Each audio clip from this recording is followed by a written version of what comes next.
O dia 7 de outubro de 2023 mudou tudo. O Hamas não apenas atacou Israel, ele sequestrou civis e usou suas vidas como moeda de troca. Meses depois, sob intensa pressão, Israel fez um acordo, libertou reféns, mas soltou centenas de terroristas. A questão é: isso garantiu a segurança do país ou apenas fortaleceu aqueles que planejam o próximo ataque? Entre os libertados estavam nomes que já mataram antes e, segundo especialistas, podem estar prontos para matar de novo. Esse acordo foi realmente uma vitória para Israel ou apenas mais um triunfo para o Hamas? Se você está curtindo o conteúdo, não se esqueça de deixar o seu like e se inscrever no canal para não perder nenhum vídeo novo.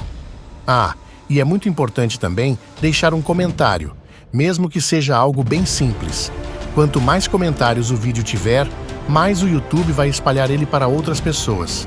Eu leio todos os comentários e faço questão de tentar responder a cada um de vocês. Então, sem mais demora, vamos ao vídeo.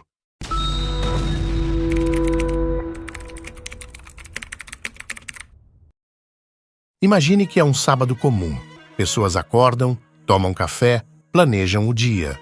Famílias estão comemorando o feriado judaico de Simchat Torah, uma data de celebração e alegria.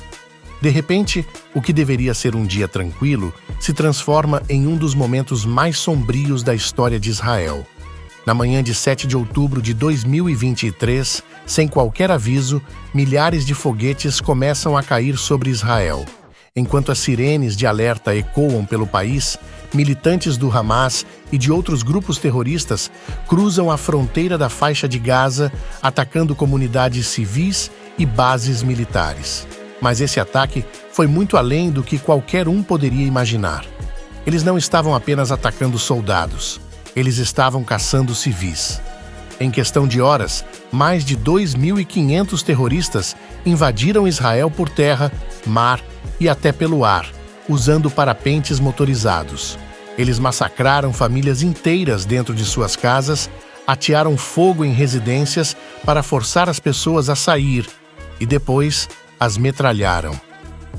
Em um dos casos mais chocantes, terroristas invadiram um festival de música perto de Reim, onde jovens estavam celebrando ao ar livre. Mais de 350 pessoas foram mortas e dezenas sequestradas. No total, mais de 1.200 pessoas foram assassinadas, a maioria civis. E então veio o horror dos sequestros. 251 pessoas foram levadas para Gaza, entre elas crianças, idosos e até bebês. Algumas famílias inteiras desapareceram. Vídeos começaram a circular na internet mostrando pessoas sendo arrastadas para caminhonetes, gritando por socorro. E aqui está um detalhe que poucos mencionam. O Hamas não escolheu esses reféns aleatoriamente. Eles sabiam exatamente o que estavam fazendo. Escolheram mulheres, idosos e crianças porque sabiam que isso colocaria uma enorme pressão sobre Israel para negociar. Assim que o ataque aconteceu, Israel declarou guerra. O governo prometeu destruir o Hamas e recuperar os reféns. Mas aqui estava o problema. Os reféns estavam espalhados em túneis subterrâneos, escondidos em locais desconhecidos dentro de Gaza. Com isso, começou um dilema. Como atacar o Hamas sem colocar os reféns em risco? As forças de defesa de Israel começaram bombardeios massivos contra alvos do Hamas. O exército entrou em Gaza, avançando bairro por bairro, em uma das operações militares mais complexas da história do país. Enquanto isso, as famílias dos reféns imploravam ao governo para negociar sua libertação, organizando protestos e pressionando autoridades internacionais. A guerra seguiu por mais de um ano, enquanto os reféns permaneciam em cativeiro. Algumas negociações conseguiram a liberação de um pequeno número de reféns, mas a maioria ainda estava sob poder do Hamas quando as tratativas para um acordo definitivo começaram em 2025. O que Israel deveria fazer? Continuar atacando e arriscar a vida dos reféns? Ou negociar com um grupo terrorista, sabendo que isso poderia fortalecer o Hamas? E foi nesse ponto que a decisão difícil precisou ser tomada.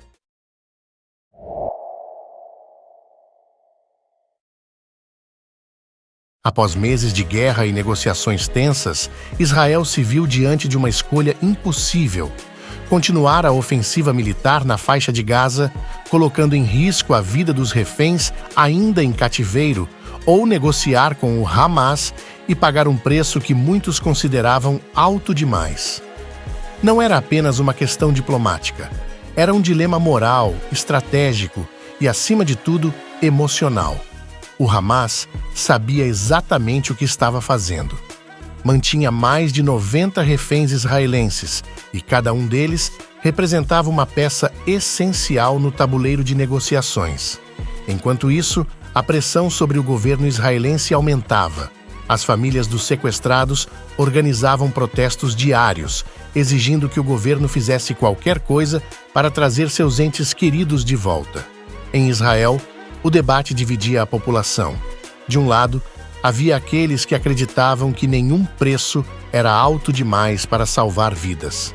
Do outro, especialistas e militares alertavam que ceder às exigências do Hamas apenas incentivaria novos sequestros no futuro. Então, em 17 de janeiro de 2025, um acordo foi fechado. As negociações aconteceram no Catar, com mediação de países como Egito e Estados Unidos. Israel concordou em um cessar-fogo temporário na faixa de Gaza e na libertação de 33 reféns israelenses. Em troca, aceitou libertar 737 prisioneiros palestinos, incluindo terroristas condenados. Além disso, como parte do acordo, foi autorizada a entrada de um volume maior de ajuda humanitária na região. Mas havia um detalhe crucial que tornava essa troca ainda mais polêmica. A relação entre reféns e prisioneiros libertados era totalmente desigual. Para cada civil israelense resgatado, dezenas de palestinos condenados por terrorismo eram soltos. O acordo previa que a troca acontecesse em 3 fases, cada uma com duração de 42 dias. Primeiro, seriam libertados civis israelenses, especialmente mulheres e soldados femininas. Depois, os reféns restantes que ainda estivessem vivos. E, por fim, os corpos de reféns mortos seriam trocados entre as partes. O impacto foi imediato. Em Israel, o retorno dos reféns foi um momento de grande comoção. Famílias que passaram meses sem notícias de seus entes queridos finalmente puderam abraçá-los novamente. Mas, junto com a alegria, veio a preocupação. Os críticos do acordo alertavam que essa negociação reforçava uma estratégia perigosa. O Hamas agora tinha prova de que sequestrar israelenses funcionava. Bastava repetir a tática no futuro para garantir novas trocas. E não era só isso. Entre os terroristas libertados estavam nomes que, no passado, já haviam participado de atentados brutais contra civis. Muitos deles tinham uma longa trajetória de envolvimento com ataques terroristas e, segundo especialistas em segurança, não demoraria para que voltassem a atuar. O Hamas celebrou a troca como uma grande vitória. Em Gaza, multidões saíram às ruas comemorando o retorno dos prisioneiros libertados, enquanto em vídeos divulgados pelo próprio grupo, militantes apareciam exaltando o sucesso da negociação. A mensagem era clara. Eles não tinham perdido nada, pelo contrário, haviam provado que tinham poder para forçar Israel a negociar. A questão que ficou no ar foi: Israel realmente fez a escolha certa? Ou, ao garantir a libertação de alguns reféns agora, colocou em risco a segurança de muitos outros cidadãos no futuro? Se fosse você no lugar dos líderes israelenses, o que teria feito?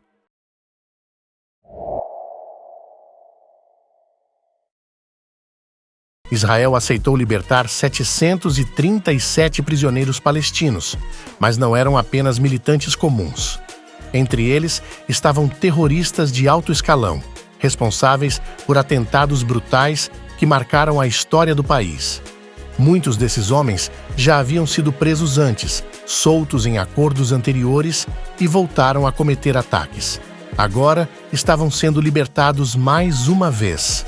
Zacarias Zubeidi, o ex-comandante das Brigadas dos Mártires de Al-Aqsa em Jenin, Zacarias Zubeidi foi um dos terroristas mais temidos da Segunda Intifada. Sob seu comando, a célula terrorista realizou atentados suicidas, assassinatos e ataques a civis israelenses. Ele foi preso em 2019 por planejar novos ataques, mas escapou da prisão de segurança máxima de Gilboa em 2021, junto com outros 5 terroristas, através de um túnel escavado sob a cela. A fuga chocou Israel e mobilizou um enorme aparato de segurança para recapturá-lo. Quando foi preso novamente, Zubeidi jurou vingança contra Israel. Agora, com sua libertação, a ameaça que ele representa é mais real do que nunca. Ahmed Slem. Em 2002, Ahmed Slem fez parte do grupo terrorista que emboscou o casal israelense Avi e Avital Volansky, enquanto eles viajavam de carro com seus filhos. O ataque aconteceu na Estrada 60, na Cisjordânia. Os terroristas abriram fogo contra o veículo e assassinaram os 2 pais na frente das crianças. Uma das balas atingiu o menino Yigal, de apenas 3 anos, que sobreviveu, mas ficou ferido. O crime foi tão brutal que até mesmo oficiais da autoridade palestina tentaram se distanciar do grupo que o cometeu. Ahmed Slem foi condenado à prisão perpétua, mas agora foi libertado. Shaad Amouri. Poucos terroristas foram tão letais sem nunca puxar um gatilho quanto Shaad Amouri. Ele não matava diretamente, mas era um dos principais especialistas do Hamas na construção de carros-bomba e cinturões explosivos. Foi ele quem preparou a bomba usada no atentado ao cruzamento de Meguido em 2002. Um suicida palestino dirigiu um carro carregado de explosivos e se jogou contra um ônibus civil israelense. A explosão foi tão violenta que destruiu completamente o ônibus, matando 17 pessoas e ferindo dezenas. O trabalho de Amouri era garantir que cada atentado fosse ainda mais mortal que o anterior. Preso em 2003, ele passou mais de 20 anos atrás das grades. Agora está livre para retomar seu trabalho. Ashraf Abu Srour. No ano 2000, durante a segunda intifada, o soldado israelense Shahar Vakrat estava de serviço perto do túmulo de Raquel, um local sagrado próximo a Belém. De repente, tiros foram disparados de uma posição elevada, atingindo Vakrat no peito. Ele morreu na hora. O autor dos disparos era Ashraf Abu Srour, membro do braço armado do Hamas. Preso anos depois, ele foi condenado por homicídio e por envolvimento em outros ataques. Mas agora, saiu da prisão como parte do acordo de reféns. Farik Barikat. Diferente dos outros terroristas da lista, Farik Barikat não era palestino, mas egípcio. Ele foi preso por envolvimento no atentado suicida contra uma padaria em Eilat, em 2007. Um homem-bomba, vindo de Gaza, conseguiu atravessar ilegalmente a fronteira do Egito para Israel. Ele entrou na padaria, lotada de clientes, e detonou os explosivos que carregava. 3 pessoas morreram e mais de 40 ficaram feridas. O ataque foi o primeiro do tipo em Eilat e chocou a população israelense, que até então acreditava que a cidade estava fora do alcance dos terroristas. Barikat foi preso por auxiliar na entrada do homem-bomba e no planejamento do atentado. Agora está livre. Esses são apenas alguns dos nomes na lista de prisioneiros libertados. Muitos deles já haviam sido soltos em acordos anteriores e voltaram a cometer crimes. Agora, a história pode se repetir. Israel conseguiu recuperar alguns de seus reféns. Mas será que o preço pago foi alto demais?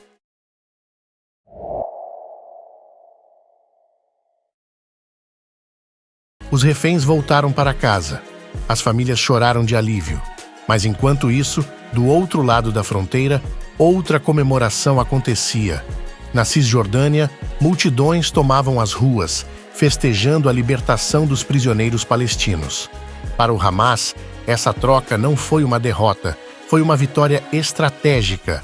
A prova disso tem um nome: Yahya Sinwar. Sinwar não é um militante qualquer.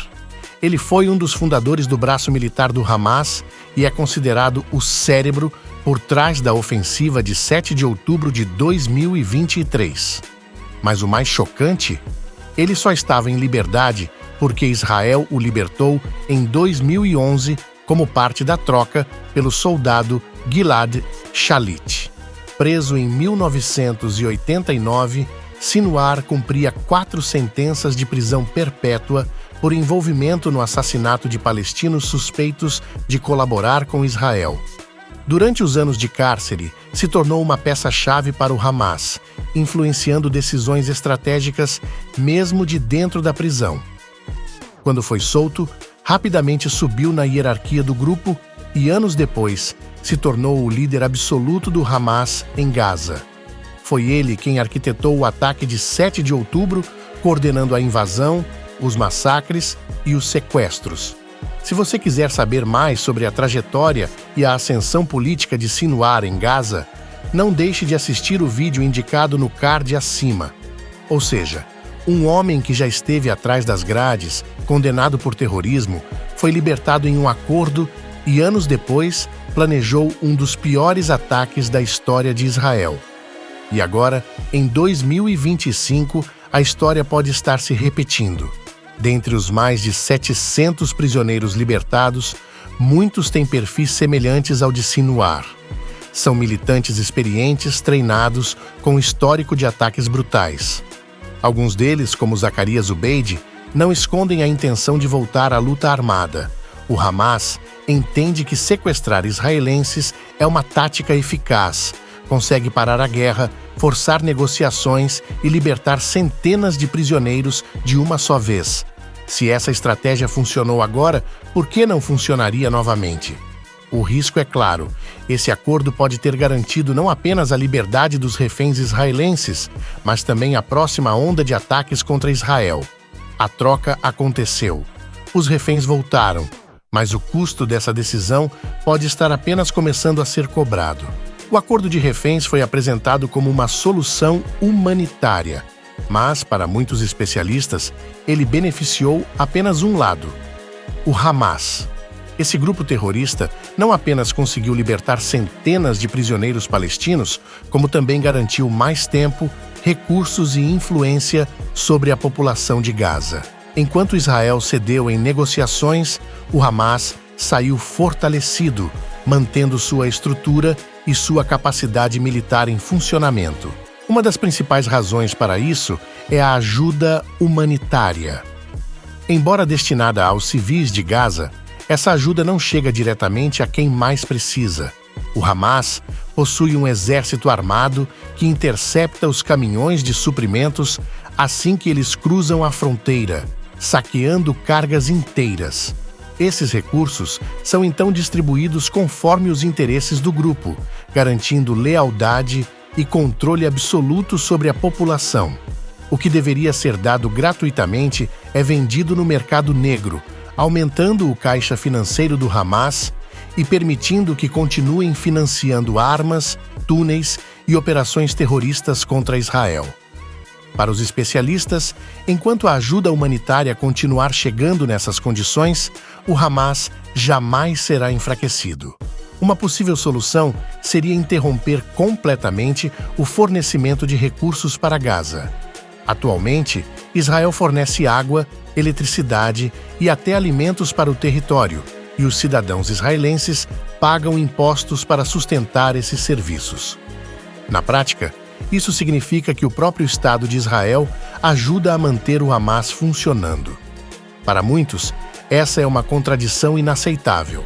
Além dessa interrupção, os especialistas defendem que as ações militares israelenses em Gaza devem ser intensificadas.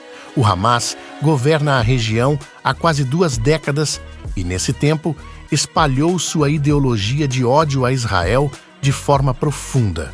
Se você quiser saber mais sobre a relação entre as escolas da ONU e o Hamas, não deixe de assistir o vídeo indicado no card acima. Em Gaza, não há uma separação clara entre civis e militantes.